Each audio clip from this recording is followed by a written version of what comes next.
समोर पूर्ण झालेला आहे. रोरो सेवा आजपासून सुरू झालेली आहे. महाराष्ट्राचे आदरणीय मुख्यमंत्री देवेंद्र फडणवीस साहेबांचं ही दूरदृष्टी, त्यांनी जेव्हा या राज्याचे मुख्यमंत्री असताना त्यांच्याकडे बंदरे खाते पण होतं 14 ते 19 मध्ये, तेव्हा मूळ संकल्पना ही आदरणीय मुख्यमंत्री साहेबांची होती.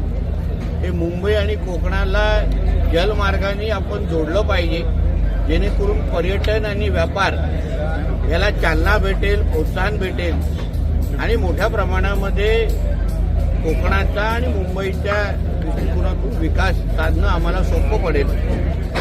परत एकदा साहेब जेव्हा मुख्यमंत्री तिसऱ्यांदा झाले तेव्हा ह्या संकल्पनेचा पाठपुरावा आणि ज्या काही अडचणी आहेत ते बंदरे खात्याच्या माध्यमातून आम्ही सोडवण्याची सुरुवात केली.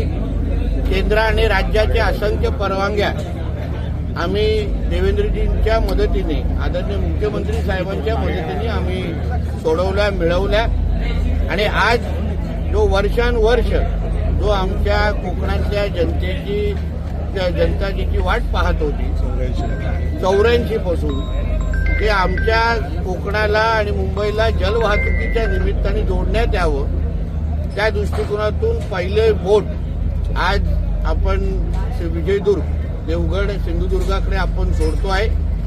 आपण प्रतिसाद पाहतच आहात. मोठ्या प्रमाणामध्ये कोकणातल्या जनतेने प्रतिसाद दिलेला आहे आणि ह्या बोटीच्या माध्यमातून कोकण आणि मुंबईला जोडण्याच्या निमित्ताने मोठ्या प्रमाणामध्ये रोजगार आणि पर्यटनाला चालना निश्चित पद्धतीने भेटेल असा माझा ठाम विश्वास आहे.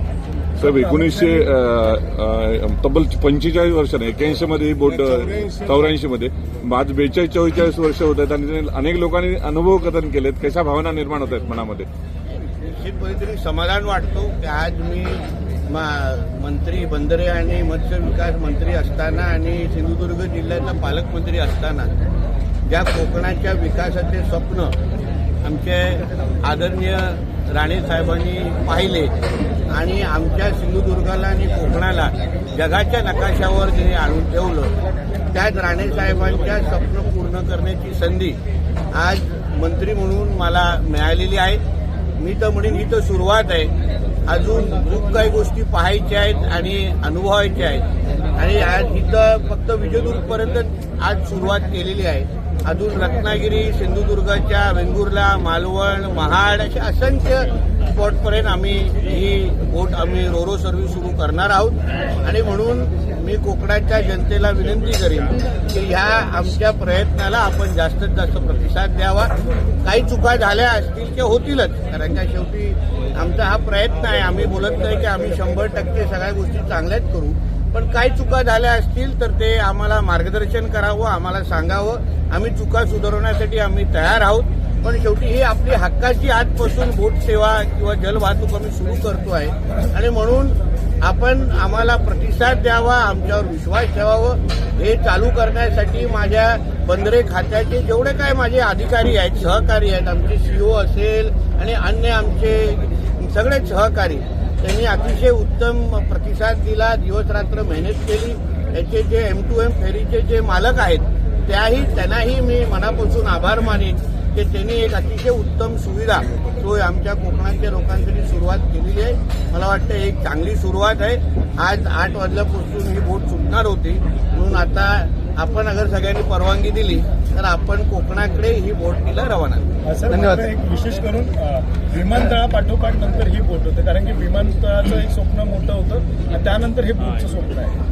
मला शेवटी स्वप्न पूर्ण करण्यासाठी जनतेच्या आशीर्वादामुळे आम्हाला प्रतिसाद मिळतो. आज कोकणाच्या जनतेने महायुतीच्या सर्वच लोकप्रतिनिधींना निवडून दिलेलं आहे, भरभरून मतदान केलेलं आहे. आता आमची जबाबदारी वाढते की कोकणाचा विकास आम्ही कसा करू शकतो. कधी मग विमानतळाच्या माध्यमातून असो, आज जलवाहतुकीच्या निमित्ताने असो, या निमित्ताने कोकणाचं आमचं दरडोई उत्पन्न वाढवणं, तिथे प्रत्येक घराघरामध्ये सुख समृद्धी आणावं, हेच आमच्या सगळ्यांचा प्रयत्न आहे आणि म्हणून पहिलं पाऊल म्हणून आज आम्ही सुरुवात करतो. सर, आपल्या प्रयत्नांना यश आलं असून मोठ्या प्रमाणामध्ये जे नागरिक प्रवास आपल्या प्रयत्नांना यश आलं असून मोठ्या प्रमाणामध्ये जे सणाला नागरिकांची गर्दी व्हायची असते, जे गर्दीचाही सुटणार आहे तो मोकळे नक्की सुटेल, वेळही वाचेल आणि त्याचबरोबर गर्दीचाही आणि रस्त्यांचाही प्रवास वाचेल. म्हणून आपल्या निमित्ताने मी विनंती करणार आहे की जास्तीत जास्त या बोटीला आणि या प्रयत्नाला प्रतिसाद द्यावा. आता जरा ह्या बोट